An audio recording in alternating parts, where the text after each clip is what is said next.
Hello, my name is Adrian Goldberg and welcome to the Byline Times podcast. The Byline Times is what the papers don't say, what radio doesn't report and what telly doesn't tell you. This time, My Extinction, a new documentary by award-winning filmmaker Josh Appignanensi about his conversion to climate activism and the battle against climate denialism. We'll be hearing from both Josh and Peter Pomerantsev. Peter is the author of This Is Not Propaganda, a book about disinformation and the denial of objective truth, who appears in the film and is an expert on climate denial.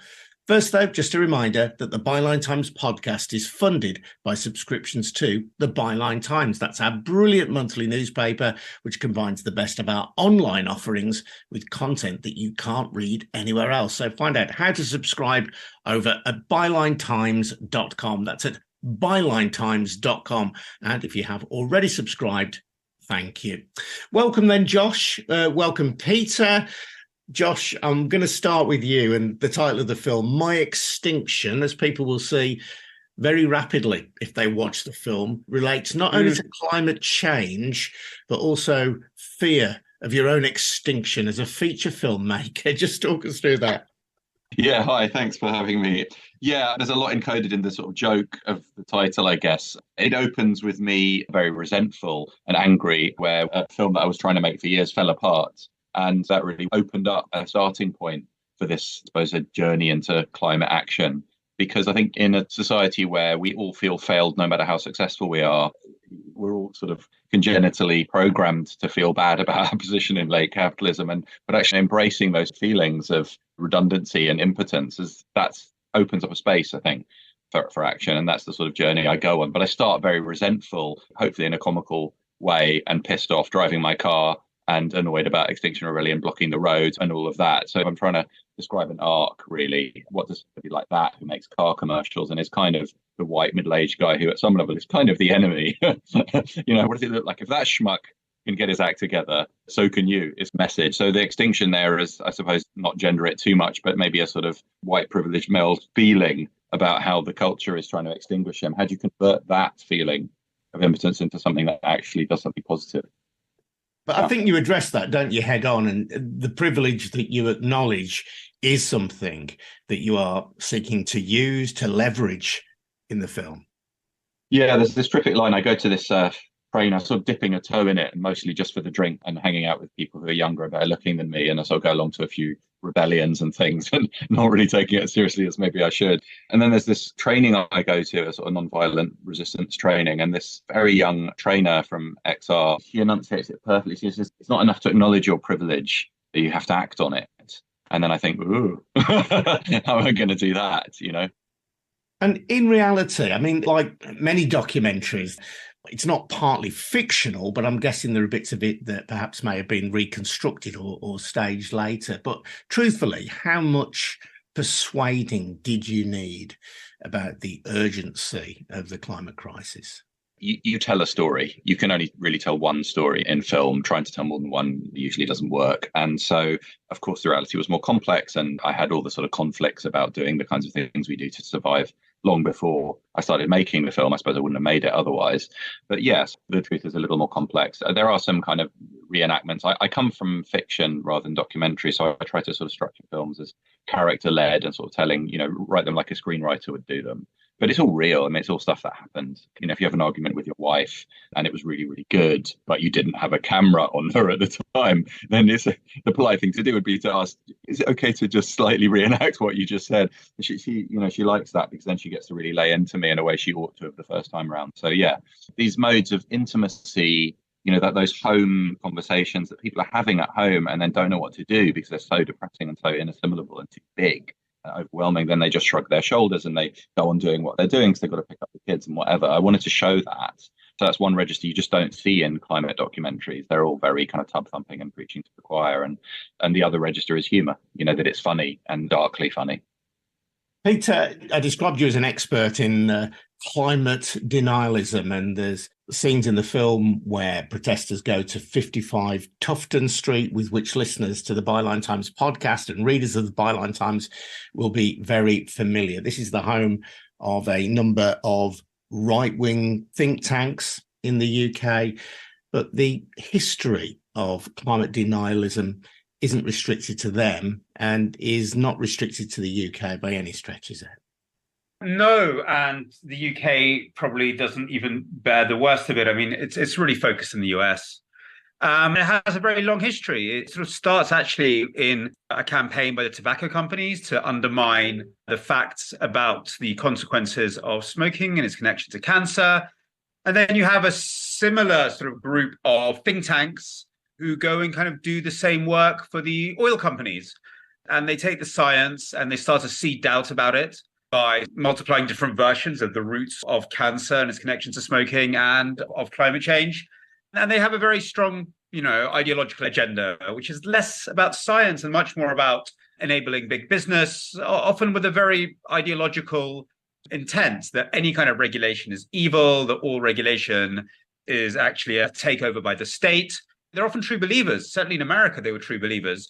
But the big companies realized pretty soon that they could use these guys to further their own desire to minimize regulation.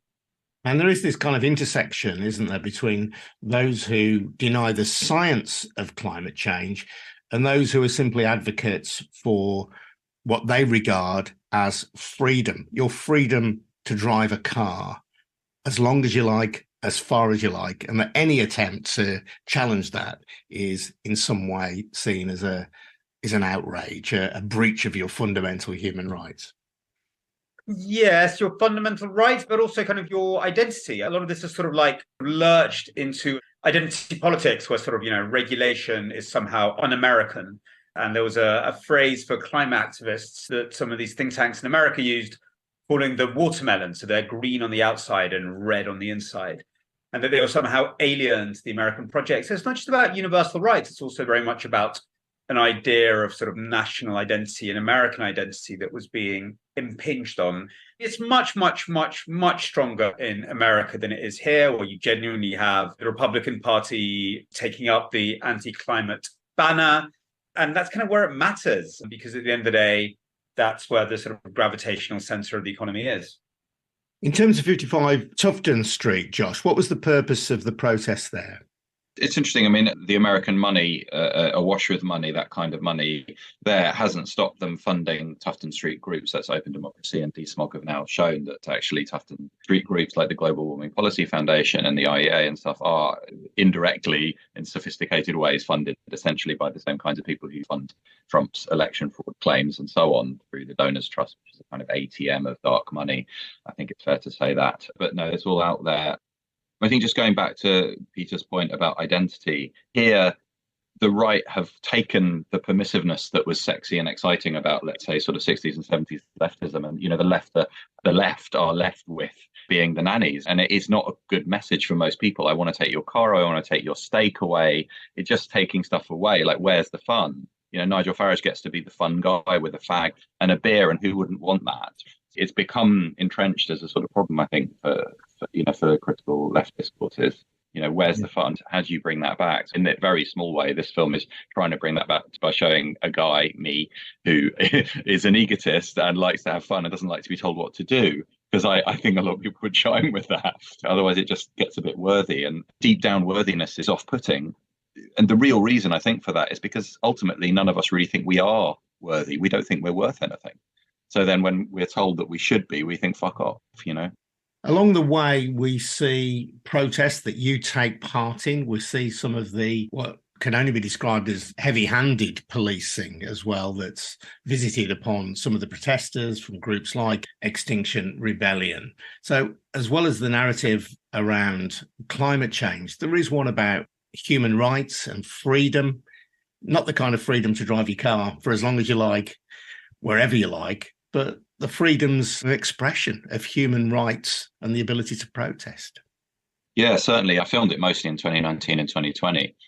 COVID then happened sort of mid-film, so that becomes a thing too. But the policing then was nothing compared to what we're up against now, and with the new bill and so on. So it remains to be seen, but it's not looking great for protests. So in a way, this is a sort of rosy picture, actually. The film is trying to reach a bit more of a middle ground. People do get arrested, and there's all that, if you like, fun and frolics or despair, whatever you want to call it. But there is a kind of running joke throughout the film where other people I'm working with who are what I would call committed activists instead of dilettantes like me, keep saying, so Josh, you up for a bit of an arrest on this action? And I'm just a bit busy this week, and has this sort of trying to supervise the MA dissertations. So, and of course, I never do get arrested, although plenty of people I'm working with do in the film. And so I wanted to kind of open that as essentially saying, sure, if that's your speed, by all means, we need frontline people to do those things. But I'm not going to be one of them. What else can I do? And I kind of want to open a slightly more majoritarian. I want to preach outside the converted a little bit and say, like, there's lots of useful things and good things you can do if you're definitely not up for getting arrested. Peter, you're speaking to us from Kyiv, and there is part of this debate as well, which can usefully reflect, I think, on Putin's invasion of Ukraine and the West's over-reliance on Russian fossil fuels before the invasion.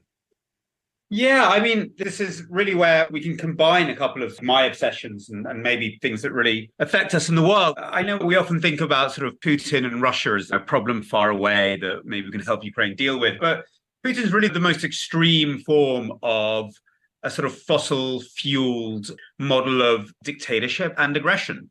His economy is 70 to 75% built on fossil fuels.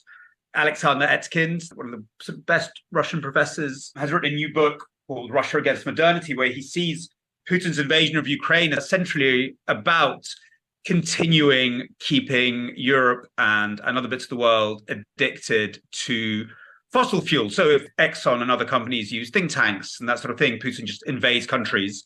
The idea was to control the pipelines that go through Ukraine, which is still key to exporting energy. He was fed up of the Ukrainians sort of like having any kind of stake in that.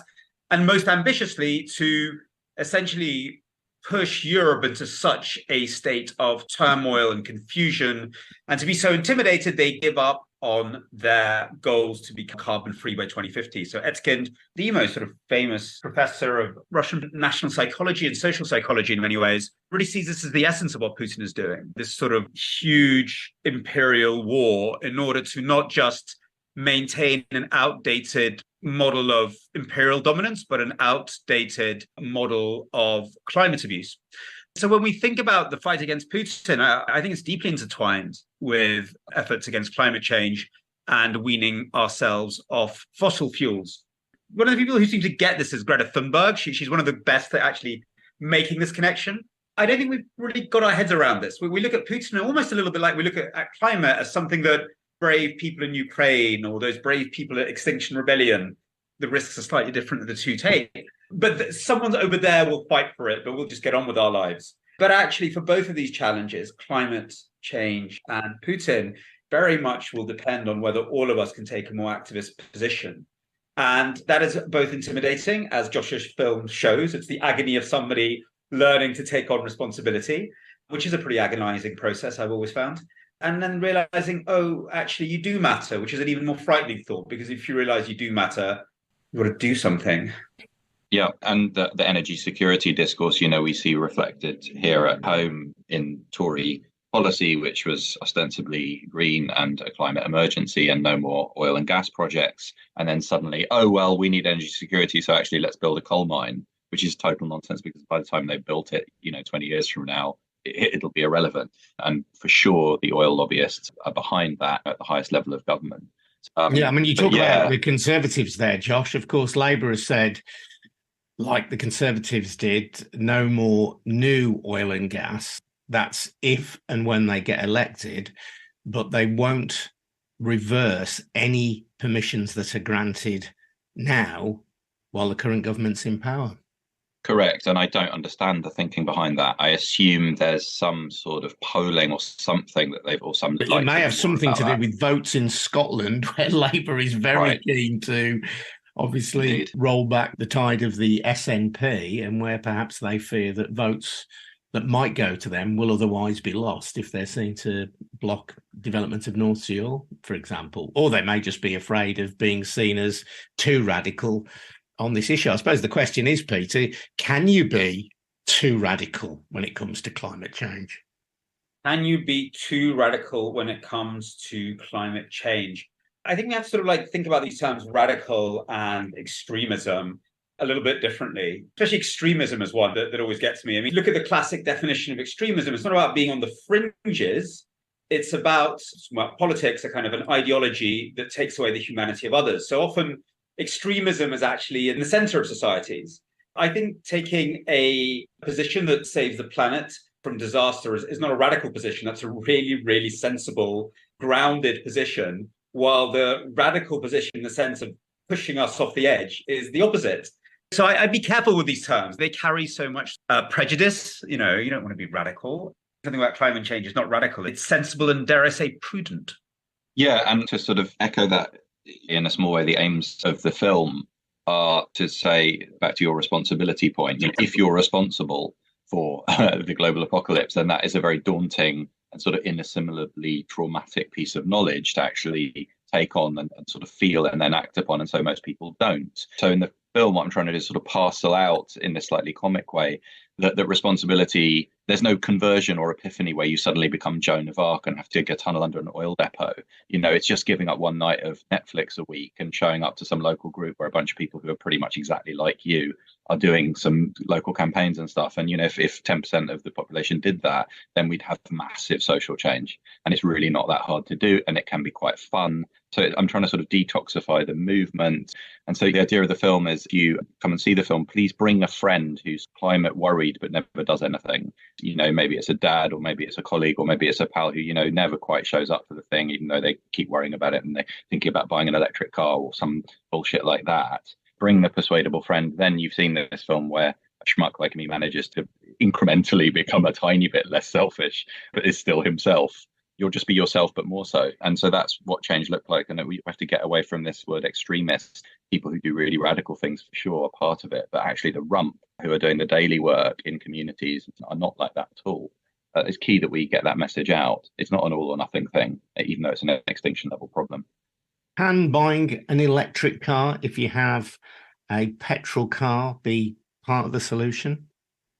And that's a longer and maybe slightly sidebar kind of thing. But if you have an old car that's still running, it's probably better for a while to keep it on the road.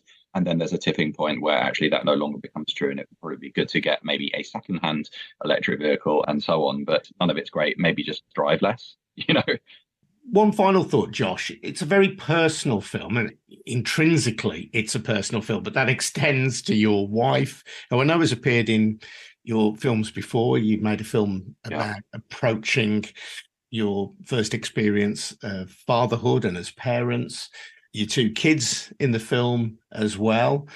Any concerns about oversharing when you look back at it? Yeah, every single time I make one of these bloody films, I think, why have I done this to myself again? It's weird because I'm fairly private, and my wife even more so, and yet somehow, I don't know, is this like a sort of screen that looks like you know me, and actually I don't know what I'm doing with it. But it's sort of an act of desperation, but perhaps all good art is, maybe. But you can't approach the general without the particular. You have to, otherwise you just say generalities and they're completely unconvincing. So this is what I've got to work with. If I have next time a huge budget and some really, really famous actors, I'd happily go that route. But if you know a hedge fund manager out there who'd like to fund a climate movie, I'm all ears. Brilliant. Josh, thank you. Thank you as well, Peter. And My Extinction is out on the 29th of June, 2023. There will be a special screening at the Prince Charles Theatre in London and a Q&A with Josh, as well as Nafeez Ahmed, who's done a lot of work on 55 Tufton Street for Byline Times, along with Peter Jukes and Jessica Townsend from MP Watch. So check that out at the Prince Charles Cinema, just off Leicester Square in London. And fear not, if you don't live in London, and some of us don't, there are other screenings in Birmingham, Manchester, Penrith, Canterbury, Oxford, Sheffield, Dorset. If you want details of more screenings and those screenings, head over to dartmouthfilms.com. That's dartmouthfilms.com. They are the producers of the film, and they'll have full details of screenings and Q&As and so on. Josh, thank you. Peter in Kiev, thank you, and good luck. This has been the Byline Times podcast, produced by me, Adrian Goldberg, and by Harvey White, and funded by subscriptions to the Byline Times. Check out more details about subscriptions over at bylinetimes.com. This is a We Bring audio production for the Byline Times. We'll see you again soon. Cheers now. Bye-bye.